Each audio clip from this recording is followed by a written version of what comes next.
VS അച്യുതാനന്ദന് യാത്രാമൊഴി നൽകി തലസ്ഥാനം. പിറന്ന നാട്ടിലേക്കുള്ള VSന്റെ മടക്കയാത്രയിൽ അണിചേർന്ന് പതിനായിരങ്ങൾ. ദർബാർ ഹാളിൽ രാവിലെ മുതൽ ആദരാഞ്ജലി അർപ്പിക്കാൻ അണമുറിയാത്ത ജനപ്രവാഹമായിരുന്നു.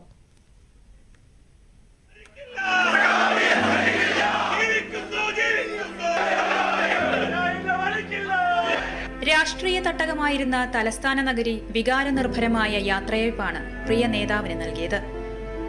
ഇന്ന് പുലർച്ചെ മുതൽ തിരുവനന്തപുരത്തെ വസതിയിലും സെക്രട്ടേറിയറ്റ്, ദർബാർ ഹാളിലും സമൂഹത്തിന്റെ വിവിധ മേഖലയിലുള്ളവർ ആദരാഞ്ജലി അർപ്പിച്ചു.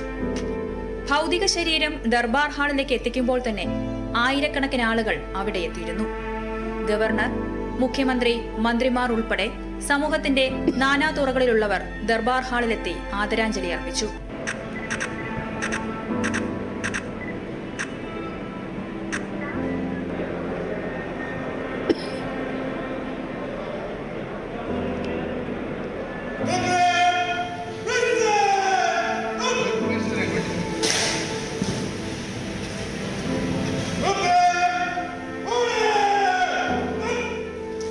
പൊതുദർശനത്തിന് ശേഷം ഉച്ചയ്ക്ക് 2:30 അന്ത്യാഭിവാദ്യങ്ങൾ ഏറ്റുവാങ്ങി ആലപ്പുഴയിലേക്ക്. വിലാപയാത്ര കടന്നുപോകുന്ന പാതയോരങ്ങളിൽ പ്രിയ നേതാവിനെ ഒരു നോക്ക് കാണാൻ ജനങ്ങൾ തടിച്ചുകൂടിയിരിക്കുന്നു. അത്രമേൽ ജനഹൃദയങ്ങളിൽ ഇടം നേടിയ നേതാവായി VS.